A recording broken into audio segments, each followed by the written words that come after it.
A MTV passou a exibi-lo constantemente, e as vendas do álbum explodiram ainda mais. Outro momento decisivo aconteceu em 1983, no especial Motown 25. Ali, Michael apresentou Billie Jean ao vivo e mostrou ao mundo algo que entrou para a história: o Moonwalk. No dia seguinte, as vendas de Thriller dispararam novamente. Michael Jackson se tornou a maior celebridade do planeta. As empresas começaram a disputar sua imagem. Foi nesse período que surgiu o famoso contrato com a Pepsi, avaliado em cerca de 5 milhões de dólares. Michael deixou de ser apenas um artista. Ele se tornou uma marca global.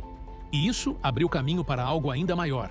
Michael começou a estudar o verdadeiro centro do dinheiro na música: os direitos autorais. Foi então que surgiu uma oportunidade.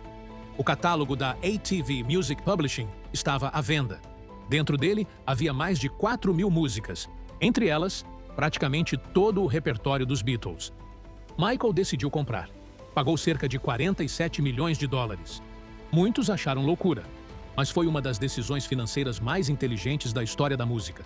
Clique em inscrever-se e depois no botão reproduzir para assistir à autópsia completa.